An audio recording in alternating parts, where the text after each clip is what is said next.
why do you want to run year-end processing? What's the main reason to do this? Yeah, I mean, we're talking about running the year-end process within the Sage system. So the assumption is that you've entered all your transactions for the year, you've entered all your adjusting entries, you've printed all your reports, run your financial statements for the period. So you've done everything you need to do to close the books, and now we're just running the year-end process in the system. And that process does really three things. The first thing that it does when you run year-end process is it closes the current accounting period. So each module has what we call a current accounting period. And that really is theoretically the period that you're processing in. So your system today may be in December of 2021. And the reason you'd want to close that current period is to prevent users from posting transactions to that closed period. So you finished your processing for the year, publish your financial statements. You'd want to close that accounting period so that I don't go in and post a transaction to that period because we've already published the financials. So that's the first thing that it does, and the reason we'd want to run period end processing or year end processing. The second thing it does when you run year end processing is it actually advances the current accounting period to the next period. So if your system is in December of 2021, you run the year-end process inside of Sage, it's going to automatically advance the current accounting period to the next period, which in my example would be January of 2022. So, and the reason that's important is because a lot of the default lookups and inquiries are based on the current accounting period. So I'm going to show you this in a minute, but as an example, if you go into account maintenance in General Ledger and you pull up an account and you want to look at the trial balance for that account, or you want to look at the transactional detail for that account, the system will show you the transactions based on the current period that module is in. So if I'm in 2021, in my accounting system in Sage, and I go into account maintenance, I'm going to see transactions for 2021. Now I can look at other fiscal years, but it's going to default to the current period.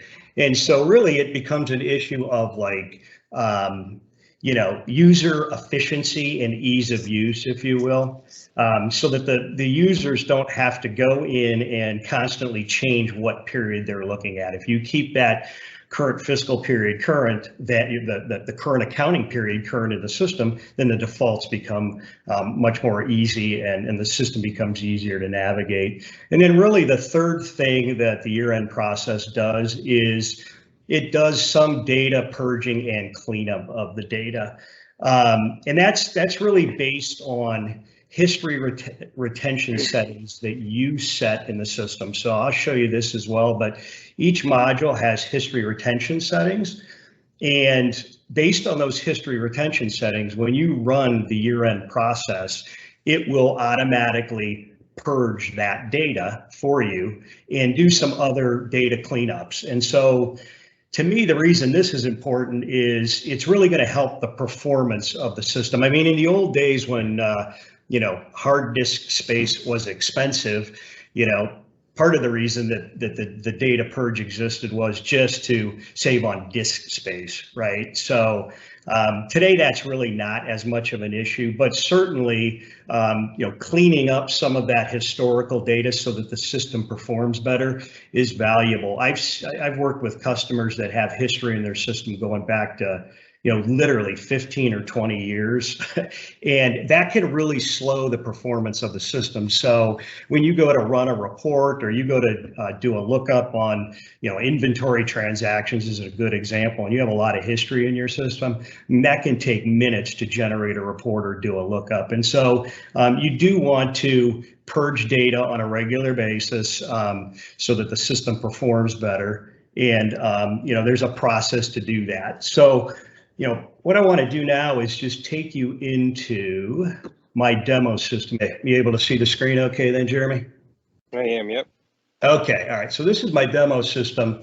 So within each module, you've got this current accounting period. So I'm going to take you into the general ledger. And if we go to the setup task in general ledger and then to general ledger options, you'll see that I've got a current fiscal year and a current period here. So my general ledger is in period 12 of 2021.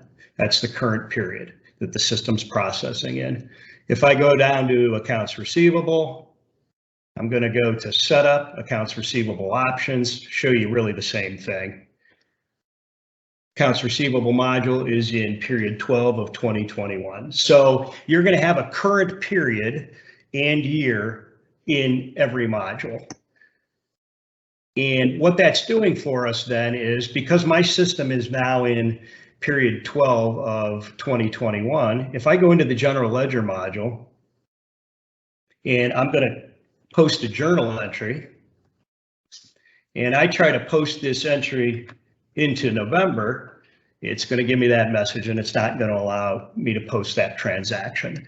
So that really is the first reason we want to run the period end, is just to prevent a user from posting a transaction to a closed period.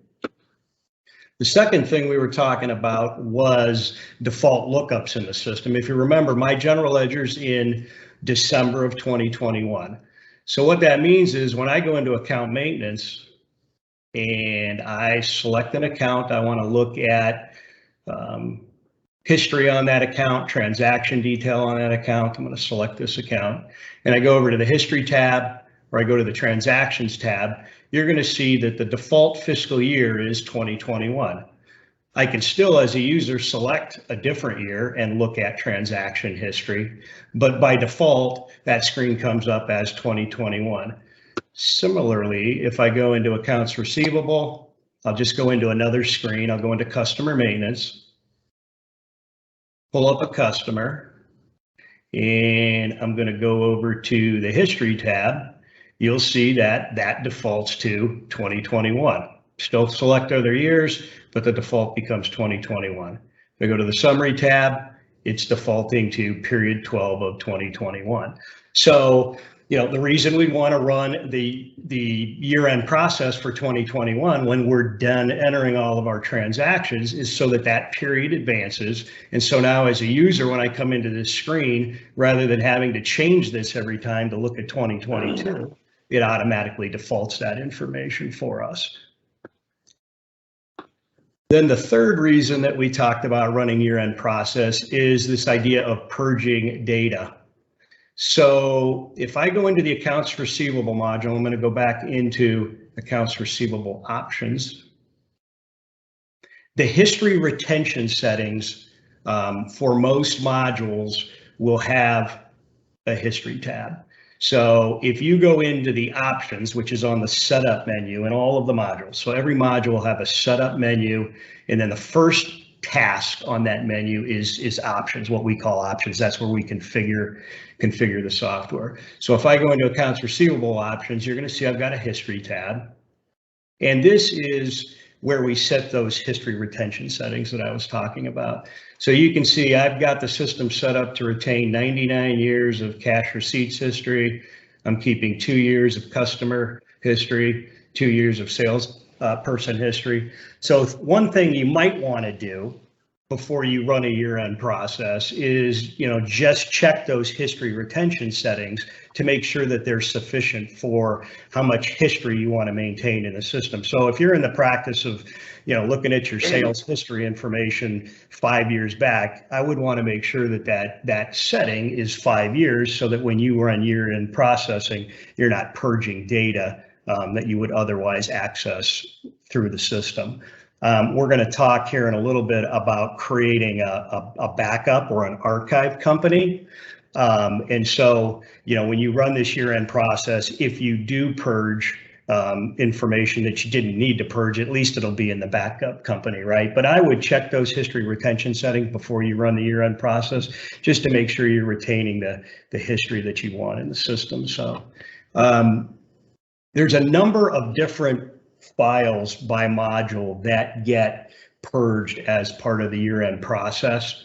And Sage publishes a really nice overview document of what happens when you run year-end processing by module.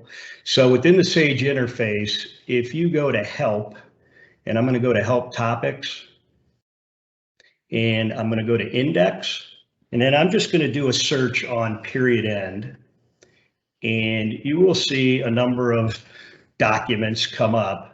So you've basically got a period end processing document for each of the modules. And I'm just going to look at the accounts receivable period end processing document to show you what that looks like. Pretty simple, but what's important is this section down here. So this is what happens when you run period end or year end processing in accounts receivable, right? So temporary customers with zero balances, if you've got temporary customers with no balance, they automatically get purged.